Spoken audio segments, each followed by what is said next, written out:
Sutra Teratai yang Menakjubkan. Bab 8. 500 murid menerima peramalan. Melatih pemikiran hening untuk memasuki pencerahan murni. Xun Faxiang Sutra Teratai, episode 1105. Memasuki pintu meditasi dan perenungan, merenungkan kapasitas dari para makhluk. Memasuki pintu kebijaksanaan, menggunakan kebijaksanaan untuk melihat makna dan prinsip dengan jelas. Memasuki pintu penyerapan dan penegakan, segala kejahatan tidak boleh dibiarkan muncul, dan mempertahankan Dharma Bajik. Memasuki pintu kefasihan, menerangkan dan menguraikan segala Dharma tanpa rintangan. Bersungguh hatilah, kita harus dengan penuh kesungguhan hati merenungkan ini. Sutra Teratai mulai dari bab pendahuluan, telah dibahas sampai bab perumpamaan kota gaib. Bab perumpamaan kota gaib juga sudah selesai. Sekarang tepat saatnya bagi kita untuk baik-baik merenungkan ini secara mendalam. Sang Buddha mengajarkan Dharma dengan urutan tertentu. Dengan kesungguhan hati, Buddha mengingatkan dan meminta kita agar kita bisa memahami jelas asal mula Dharma Buddha. Jadi, Buddha memulai dari ajaran 4 kebenaran mulia, kemudian ajaran 12 nidana, sampai pada 6 paramita dan segala prakteknya. Dari agama hingga Vaipulya dan Prajna, kemudian berlanjut pada Sutra Teratai. Avatamsaka adalah pada kondisi batin Buddha. Sebelum ajaran Sutra Teratai adalah agama, Vaipulya, Prajna, dan setelah ini Buddha beralih pada Sutra Teratai. Bunga adalah buah. Ini digunakan sebagai perumpamaan. Buah ini juga adalah awal mula dari bunga. Bunga dan buah mekar pada saat yang sama, sehingga bunga teratai. Nama ini di dalam Sutra Teratai adalah perumpamaan untuk kembali kepada sifat hakiki dari Tathagata. Inilah bagaimana setahap demi setahap Buddha menuntun kita dan membimbing kita agar dari keadaan batin kita yang penuh kebingungan, kita kemudian bisa melihat sinar fajar dan tahu bagaimana bisa menapaki jalan ini. Namun, kalau kita tidak membuka pintu hati, jika pintu ini sempit, ketika berkas cahaya masuk ke dalamnya, maka hanyalah sinar segaris yang masuk. Ketika kita melihat matahari terbit, kalau pintu kita tertutup, seberapa lebar kita membukanya, maka sedemikian lebar juga cahaya yang akan masuk menyinari. Bila pintu terbuka lebih lebar lagi, akan ada lebih banyak cahaya yang bersinar masuk. Kalau kita kemudian membuka pintu utama, ruangan di dalamnya akan dengan sendirinya menjadi terang. Dengan prinsip kebenaran yang sama, jadi kita harus bersungguh-sungguh untuk memasuki pintu meditasi dan perenungan. Kita harus memasuki pintu Dharma ini. Meditasi adalah pikiran benar, berpikir dengan baik. Pemikiran dan pemahaman kita janganlah menyimpang. Kita harus memiliki pengetahuan benar, pandangan benar, dan pemikiran benar. Inilah yang perlu kita lakukan dalam kehidupan sehari-hari.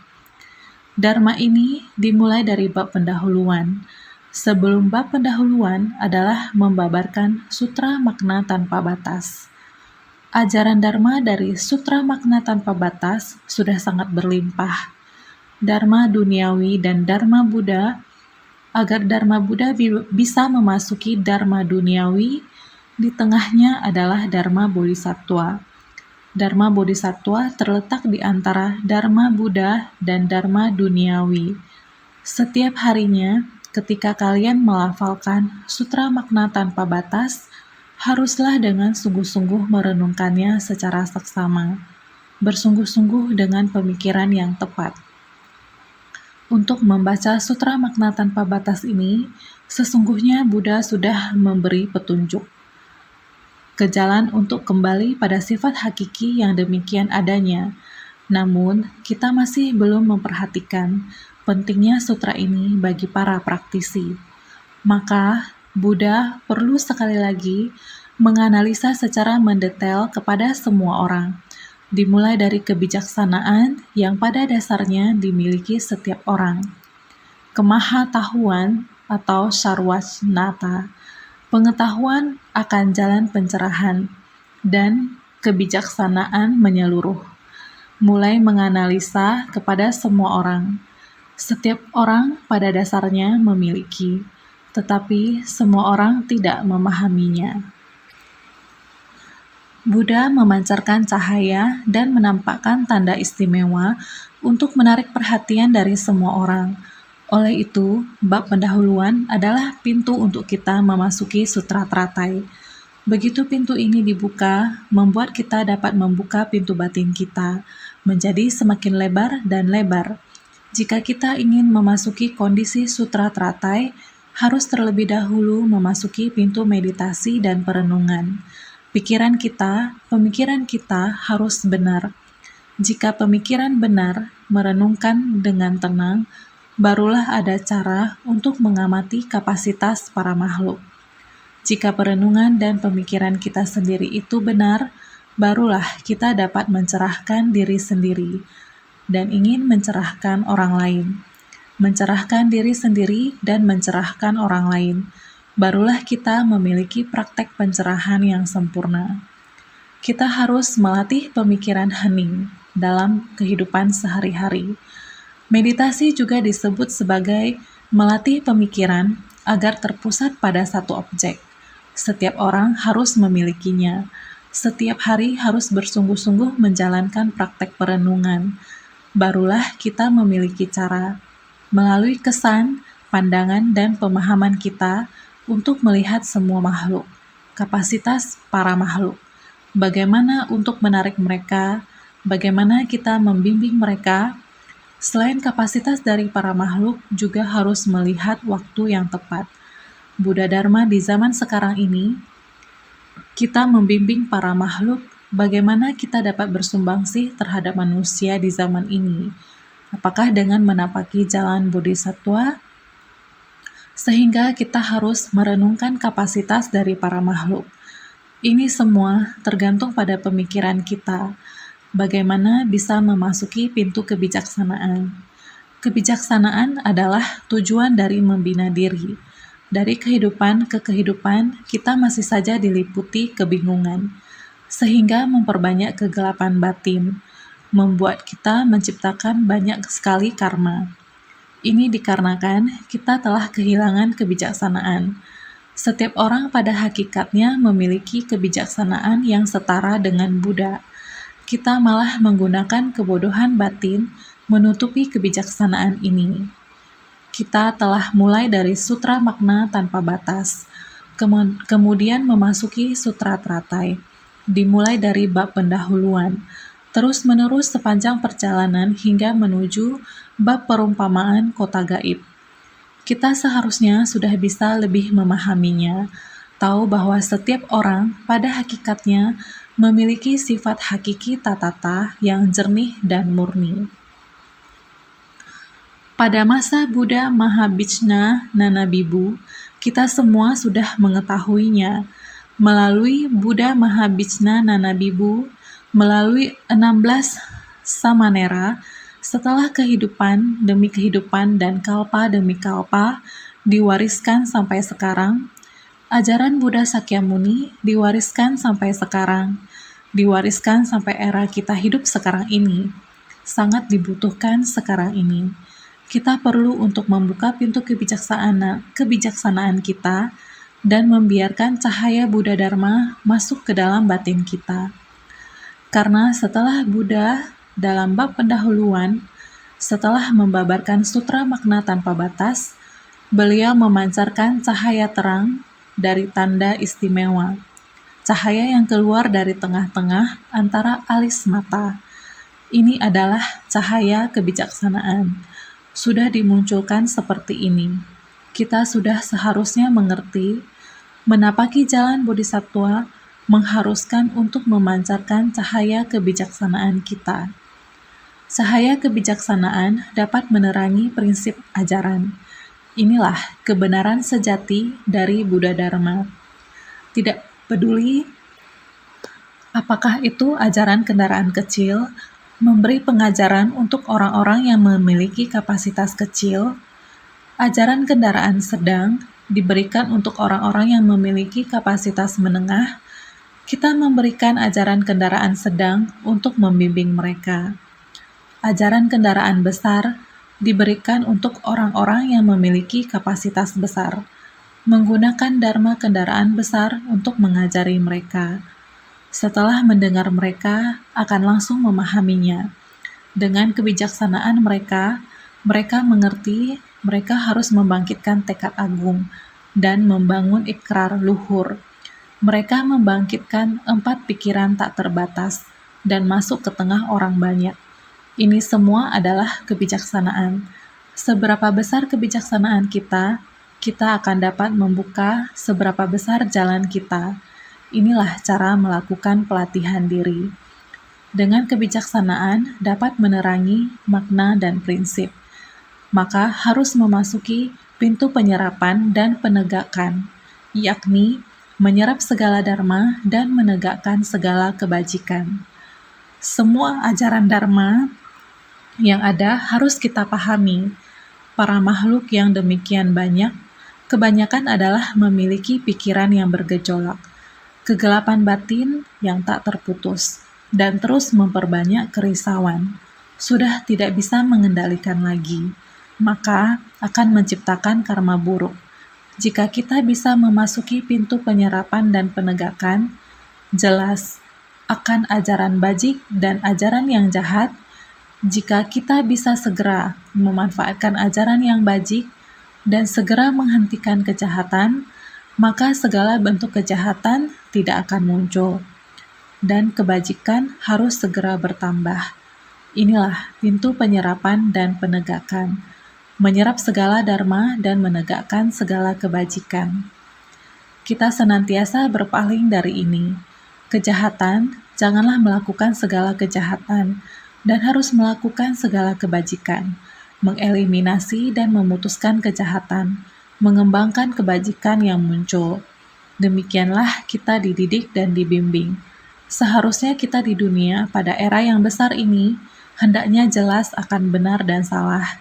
Yang benar adalah benar dan harus kita genggam. Segera lakukan itulah yang benar. Yang salah harus kita jauhi. Jangan tidak jelas akan benar dan salah, maka akan gampang untuk terkontaminasi. Maka kita harus bersungguh-sungguh untuk menegakkan pintu penyerapan dan penegakan. Kita harus memasuki pintu penyerapan dan penegakan, baru bisa jelas antara kebaikan dan kejahatan. Segala kejahatan tidak akan timbul dan menegakkan dharma kebajikan jika kita memahami semua dharma ini. Maka kita akan memasuki pintu kefasihan, dan kita bisa mendapatkan 4 kefasihan tanpa rintangan, yaitu 4 kebijaksanaan tanpa rintangan.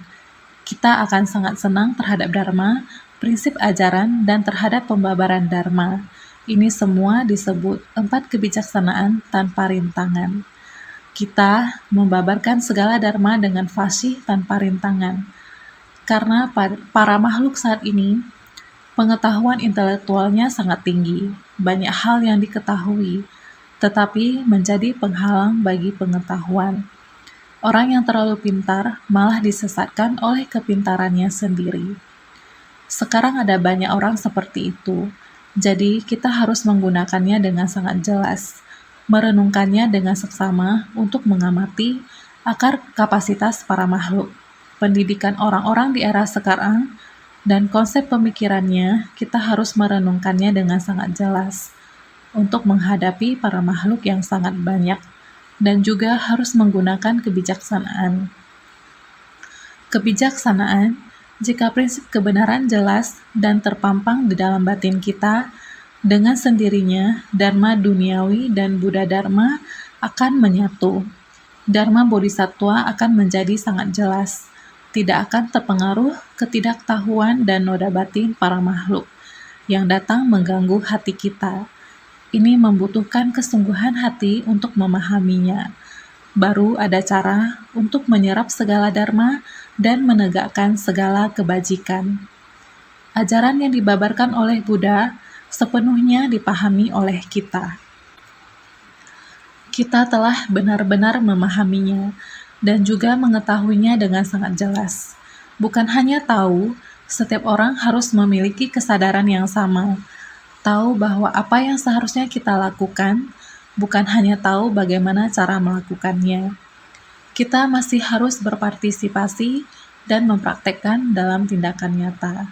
Maka dikatakan, bukan hanya bersatu hati saja, tetapi kita juga harus bergotong royong, bersatu hati, harmonis, saling mencintai, dan gotong royong. Ini seharusnya diterapkan di dalam organisasi besar ini. Dalam Dharma Bodhisattva, semua orang harus menggunakannya. Dengan sendirinya, kita bisa saling menyemangati dalam interaksi kita, menegakkan segala kebajikan, memutuskan segala kejahatan. Kita bisa saling menyemangati satu sama lain. Dengan banyak pandangan dan pemahaman tentang orang, permasalahan, dan benda, menerangkan dan menguraikan segala dharma tanpa rintangan. Ini adalah sangat rumit. Ini adalah sangat alami. Sehingga berharap semua orang harus sangat bersungguh hati dan ingat, kita harus memasuki pintu meditasi dan perenungan, memasuki pintu kebijaksanaan, memasuki pintu penyerapan dan penegakan, memasuki pintu kefasihan. Kita harus memiliki pemikiran hening, baru bisa memiliki kebijaksanaan. Dengan memiliki kebijaksanaan, baru bisa tahu membedakan dharma bajik atau jahat dengan jelas. Membedakan dharma bajik dan jahat, baru bisa menerangkan dan menguraikan segala dharma tanpa rintangan. Semua ini kita harus bersungguh hati, harmonis, dan gotong royong. Inilah pintu utama sebuah organisasi besar. Ini sangat penting. Berharap semua orang bersungguh hati, sehingga melatih pemikiran hening, yaitu harus segala kebajikan hendaknya digenggam sesegera mungkin, menolong kaum miskin dan menyelamatkan mereka yang berada dalam kesulitan. Ini sangat penting bagi kita. Ini adalah melatih pemikiran hening. Segala kebajikan hendaknya digenggam sesegera mungkin, menolong kaum miskin dan menyelamatkan mereka yang berada dalam kesusahan. Bersyukur karena dunia ini adalah ladang pelatihan di mana para bodhisattva dapat memupuk kebajikan dan menambah jalinan jodoh penuh berkah, memasuki pintu kebijaksanaan, berpengertian terhadap derita, sebab derita dan lenyapnya derita di dunia, sehingga dapat memasuki pencerahan murni. Melatih diri bukan hanya di sana duduk bermeditasi saja, ini dinamakan melatih diri.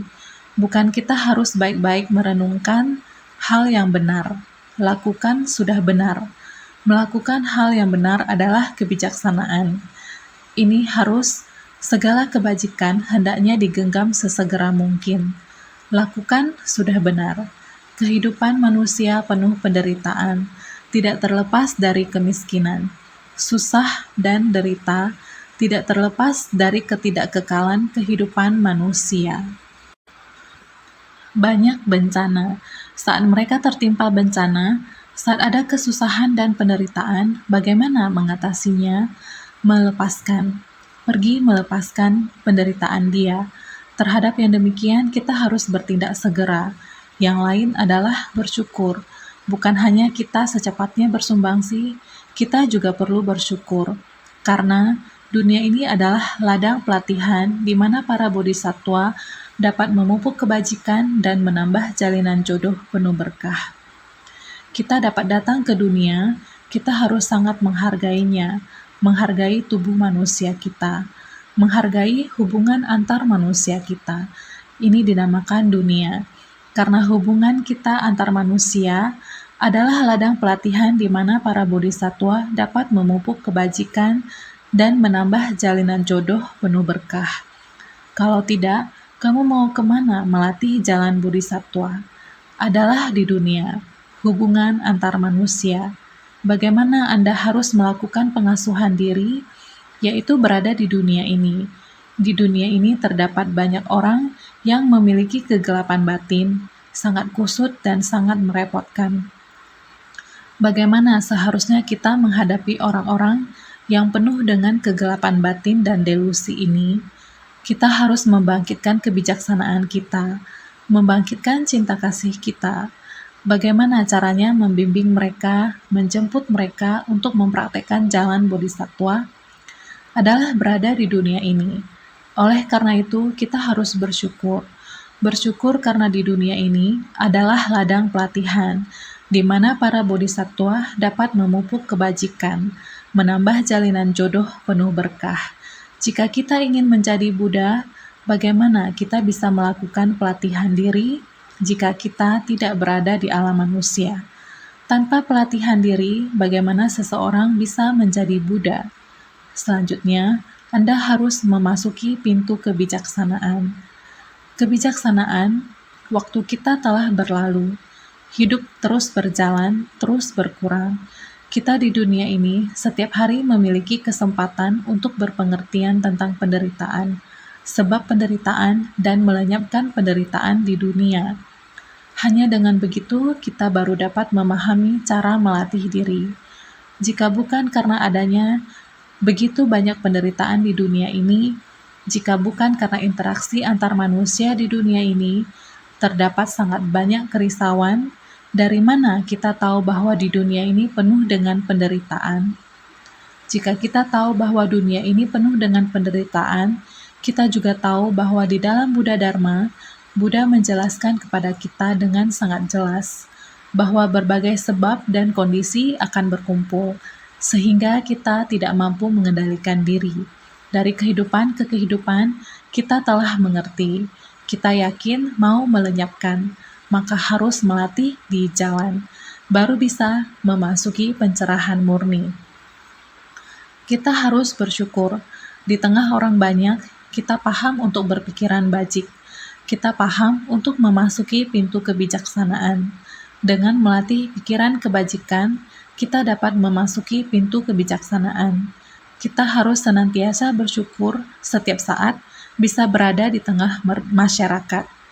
Maka, Sang Buddha membabarkan Sutra Teratai, mulai dari bab pendahuluan hingga bab perumpamaan kota gaib. Setahap demi setahap, siklus diartikan sama dengan satu tahap. Satu siklus, satu tahap. Seperti kita bilang ulang tahun adalah ulang tahun, atau kita bilang hari Minggu, yaitu 1 minggu. 4 minggu menjadi satu siklus bulan. Dengan prinsip yang sama, saat bulan purnama berarti telah melewati 1 bulan. Setelah 12 bulan purnama adalah 1 tahun. Maka 1 siklus per 1 siklus, 1 tahap per 1 tahap. Oleh sebab itu, pada setiap tahapan, Sang Buddha membabarkan Dharma tidak terlepas dari 4 hal. Pertama-tama, membabarkan Dharma. Hal pertama adalah duluan mengajar Dharma. Ketika mengajar Dharma, meskipun dalam ataupun sederhana, semuanya adalah Dharma yang bisa kita terima dan memahaminya. Selanjutnya, menerima dan menafsirkan Dharma. Dharma yang aku babarkan, apakah kalian semua mengerti? Sekali lagi, apakah Anda mengerti? Pahamkah? Mengertikah? Dapatkah Anda melaksanakannya? Dia menjelaskan ajaran-ajaran ini berulang kali. Setelah mereka mengerti, selanjutnya menceritakan pencapaian. Setelah Anda memahaminya, di tingkat apa pencapaian Anda? Kemari, silakan ulangi ajaran tadi. Sekarang Anda mengerti, tetapi apakah Anda mempraktekannya? Saya pasti mempraktekannya. Ini baik. Kemudian saya akan memberi peramalan kepada Anda, karena Anda memiliki keyakinan dapat mengerjakannya. Dengan demikian, Anda memiliki kualifikasi untuk lolos. Ini adalah menerima peramalan. Ada 4 hal. Bukankah hubungan interpersonal seperti ini? Saya mempercayai Anda, saya menyerahkan tanggung jawab ini kepada Anda, sama juga dengan menerima ramalan. Anda pasti dapat melaksanakannya. Anda pasti berusaha sekuat tenaga. Prinsip yang sama. Ini juga adalah 4 hal. Dalam setiap putaran, rata-rata mengandung 4 hal. Pertama-tama, membabarkan dharma. Selanjutnya, menerima dan menafsirkan dharma. Selanjutnya, menceritakan pencapaian. Selanjutnya, memberikan peramalan. Buddha demi membabarkan 3 kendaraan, membabarkan benih sebab dan kondisi pendukung.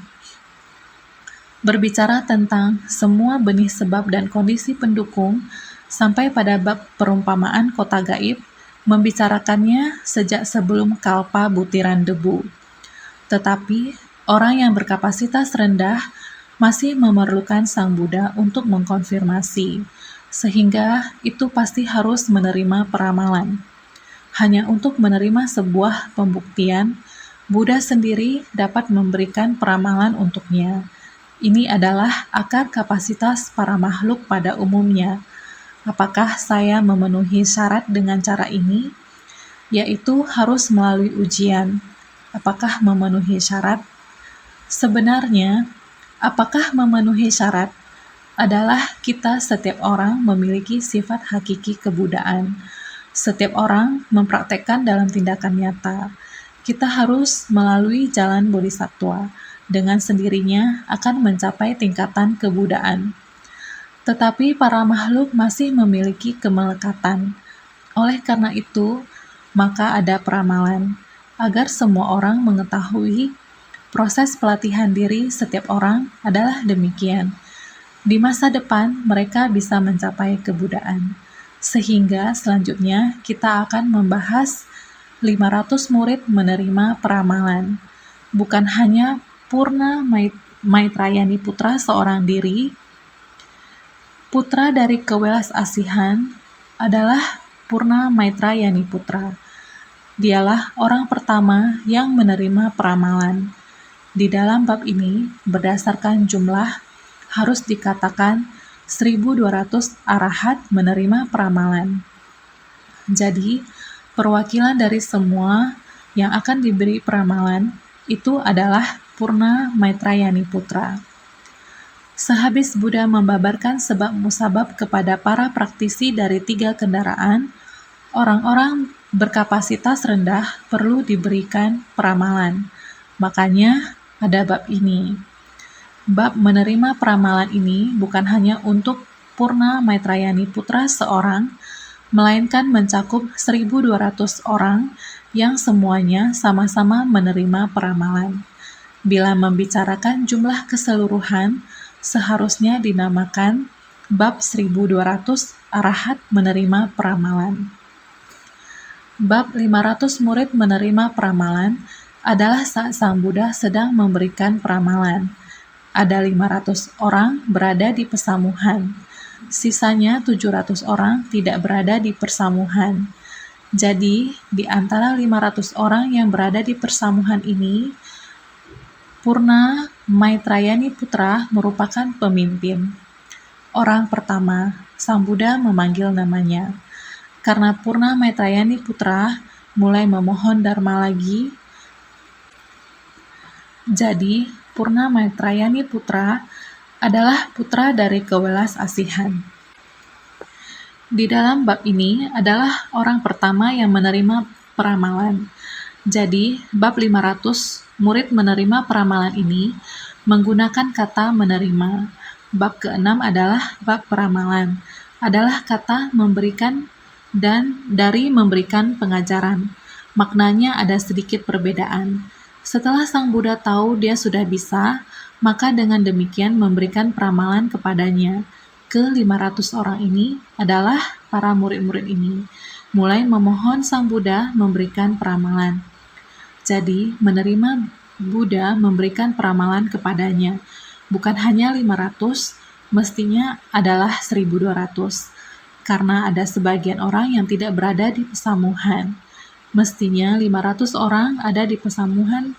Oleh karena itu, 500 orang murid ini, semua di saat itu, saat Buddha akan mulai memberi peramalan, adalah orang yang berada di pesamuhan. hal yang sama. Kalian juga sering, siapa tidak hadir? Siapa tidak hadir? Jadi yang hadir, yang ada di pesamuhan, maka bisa langsung menerima di saat itu juga. Jika yang tidak hadir, masih tetap harus termasuk di dalamnya. Pokoknya orang-orang ini, pembinaan dirinya dengan 500 orang ini adalah dengan cara yang sama. Jadi 500 orang murid ini semuanya hadir, khususnya menyampaikan pemahaman bahwa ada mutiara di tubuh atau di balik baju mereka. 500 orang murid ini menyampaikan hal yang sama, seperti perumpamaan anak yang miskin. Adalah keempat murid bersama mengumpamakan anak yang miskin. Sedangkan perumpamaan mutiara di tubuh adalah 500 orang murid bersama-sama memberikan perumpamaan. Jadi, orang-orang ini menerima peramalan.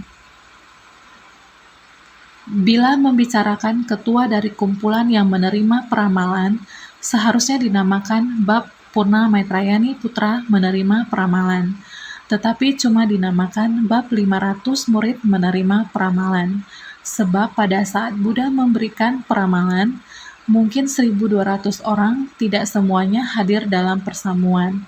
500 orang murid semuanya hadir, serta menyampaikan pemahaman mereka melalui perumpamaan mutiara di balik baju.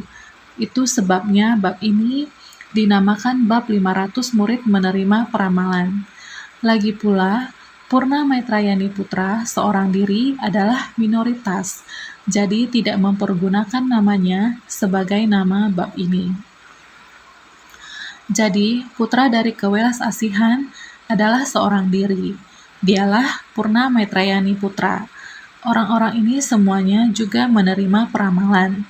Yang lainnya masih banyak yang tidak hadir dalam persamuan. Jadi sekarang kita akan berbicara tentang bab yang akan datang. Bab 500 murid menerima peramalan. Jadi murid mengacu pada 4 kelompok murid. Memahami sebutan murid. 4 kelompok murid di hadapan Buddha adalah sebutan umum, yaitu murid. Bukan hanya para biksu di hadapan Buddha dengan sebutan murid. Murid adalah sebutan umum daripada 4 kelompok murid Buddha.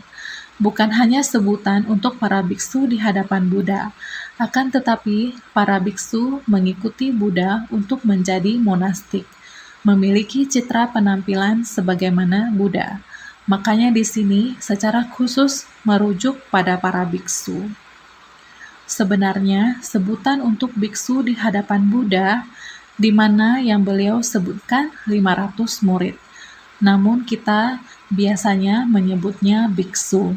Demikianlah membedakan mereka yang berkumpul, mereka yang menjadi monastik dan melakukan pelatihan diri disebut biksu.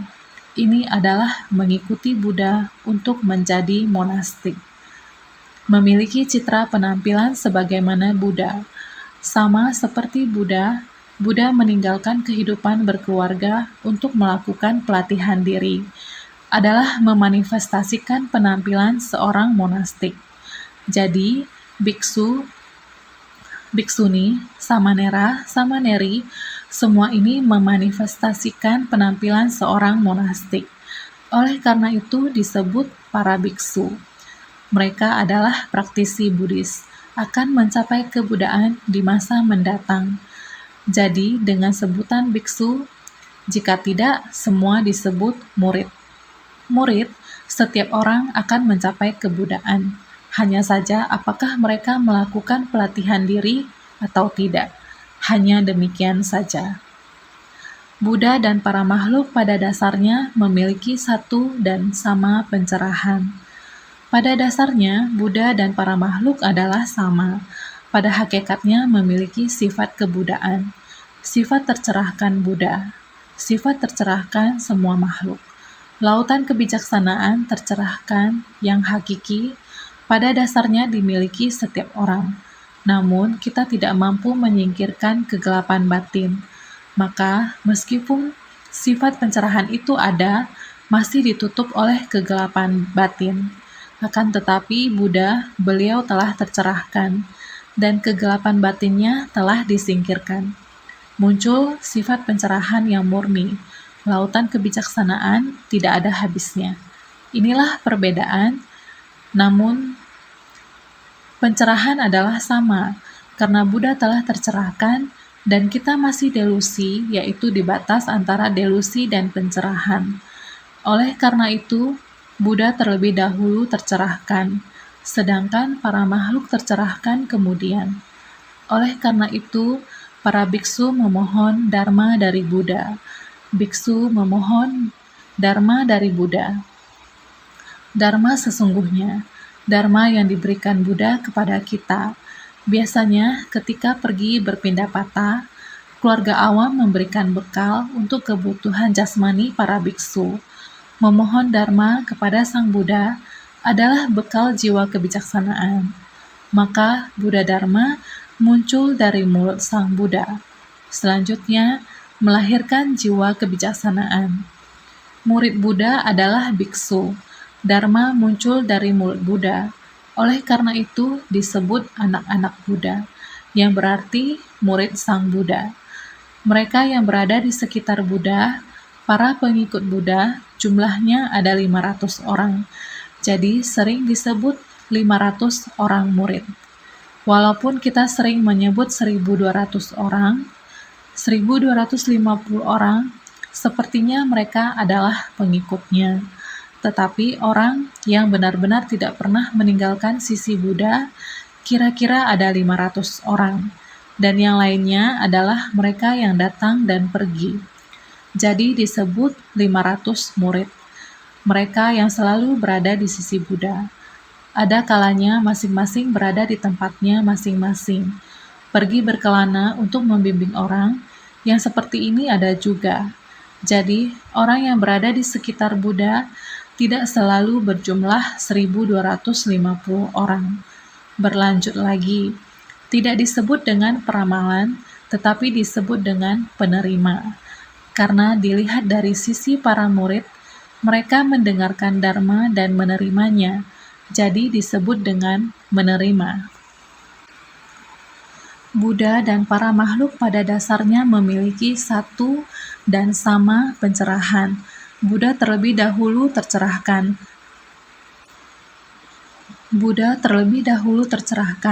Sedangkan para makhluk tercerahkan kemudian. Para biksu memohon dharma dari Buddha. Dharma muncul dari mulut Buddha dan selanjutnya melahirkan jiwa kebijaksanaan. Itu sebabnya disebut sebagai anak-anak Buddha. Itulah makna dari murid. Kemudian, orang-orang yang berada di sekitar Buddha dan berdiam bersama Buddha dalam jangka panjang, jumlahnya sebanyak 500 orang, maka selalu disebut 500 murid.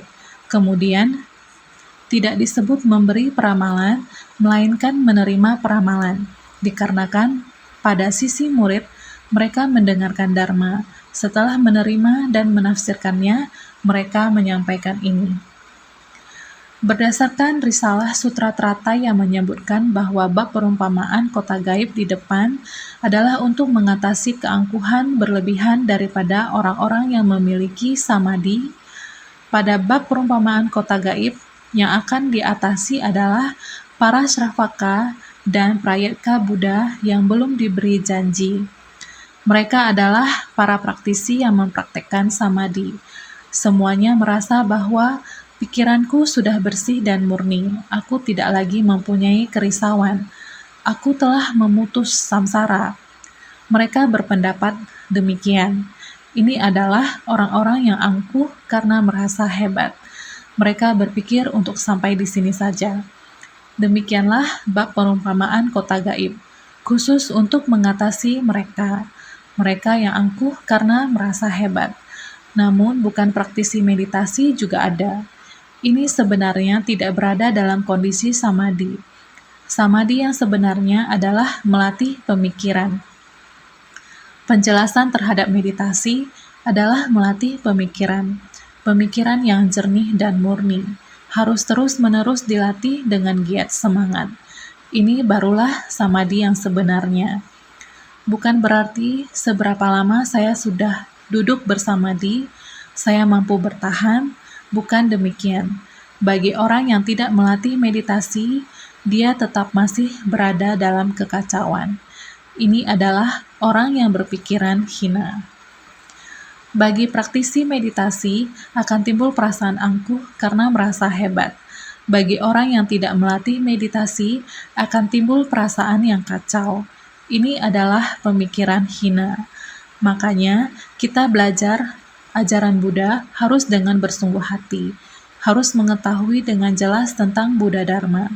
Jangan sering muncul hati yang penuh kesombongan. Jika sombong, orang yang membina diri akan memiliki arogansi yang berlebihan. Orang yang tidak melatih diri akan timbul arogansi yang lebih rendah. Kita semuanya janganlah demikian. Ini semua hanyalah ilusi belaka. Kesombongan begini semua termasuk ilusi belaka. Melihat Dharma dengan tidak jelas, karena berada dalam ilusi, menyangka telah mendapatkan kebijaksanaan dari kemahatauan, atau asalkan saya mau begini sudah benar, begini saja sudah beres. Saya tidak mau menjadi orang yang memiliki kesadaran. Saya cuma mau begini saja. Kesombongan seperti demikian juga sangat kasihan. Maka, sehingga kemudian diumpamakan dengan pemabuk yang kehilangan pemahaman. Seperti orang yang sudah mabuk selalu mengatakan, saya tidak mabuk, tetapi sudah oleng di sana. Orang yang oleng juga selalu mengatakan, saya tidak mabuk. Orang seperti ini, mereka tetap ada hati yang arogan.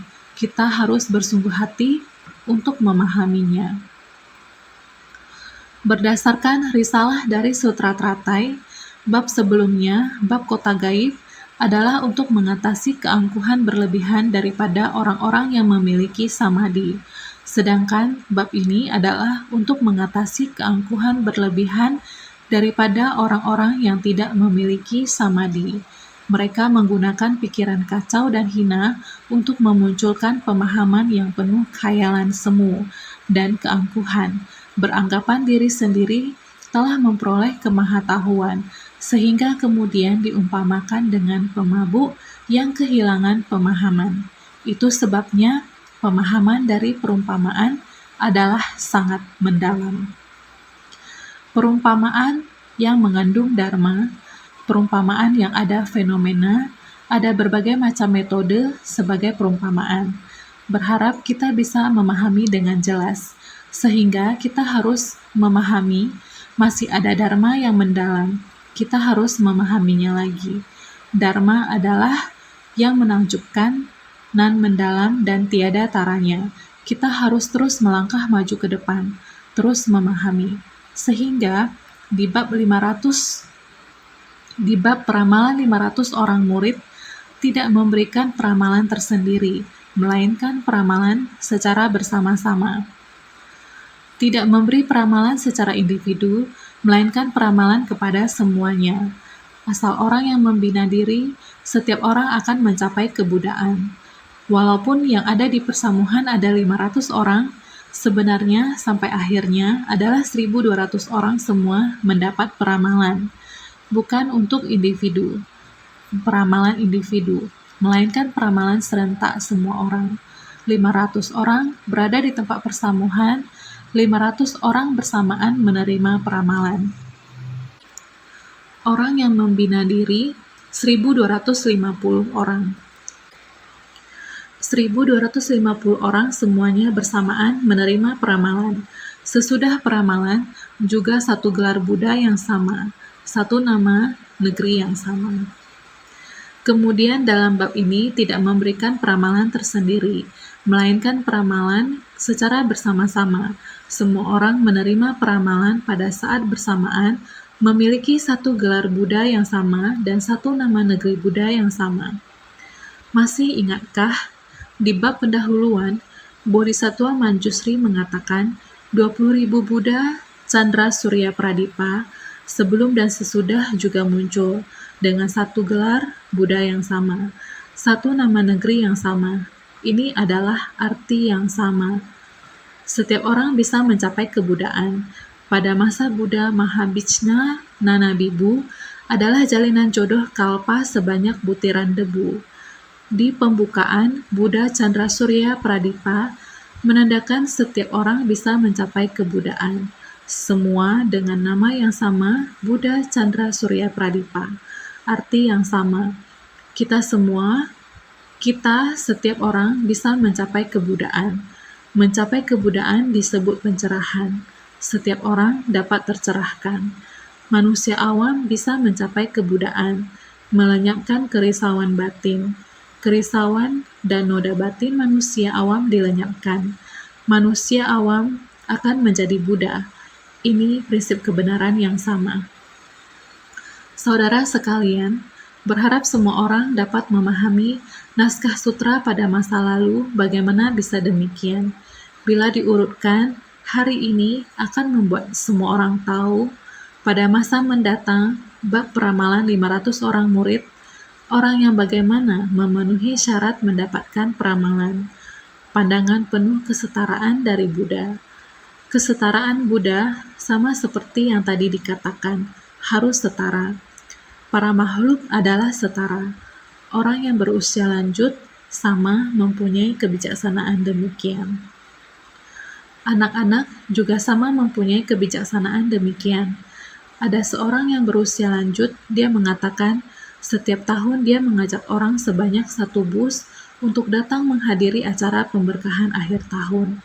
Dia merasa ini memberi kesempatan kepada semua orang bersentuhan dengan berkah, datang menerima pemberkatan. Ini adalah orang tua yang mempunyai kebijaksanaan. Anak yang berusia 8 tahun juga demikian, mengatakan kepada mamanya, "Mama, Master mengatakan sebuah rumah 1 orang, 10 orang, ribuan orang, puluhan ribu orang juga sama menetap pada rumah ini." Dia mengatakan, anak ini demikian mengatakan. Dia berkata, kakek guru yang mengatakan. Demikian dinamakan cinta kasih. Banyak orang menetap di dalam rumah ini. Ini dinamakan cinta kasih yang besar. Dia mengatakan kata ini. Kesannya sangat mendalam. Berkata kepada mamanya, mengatakan mau menyebarkan cinta kasih. Ini adalah anak yang berusia 8 tahun. Ini juga kebijaksanaannya orang yang berusia lanjut. Dia tetap berpegang pada perkataan Master, berpegang pada serbersih cinta kasih yang awal. Juga anak yang berusia 8 tahun, dia bisa memahami prinsip kebenaran yang begitu mendalam, hendak menyebarkan cinta kasih. Lihatlah, ini bukankah yang kita pelajari? Prinsip kebenaran tiada dangkal ataupun dalam, tetapi hal yang akan dipelajari sangat banyak. Semua harus memasuki pintu meditasi dan perenungan, pintu kebijaksanaan, pintu kefasihan. Semua harus ada. Ini adalah yang harus kita senantiasa bersungguh hati.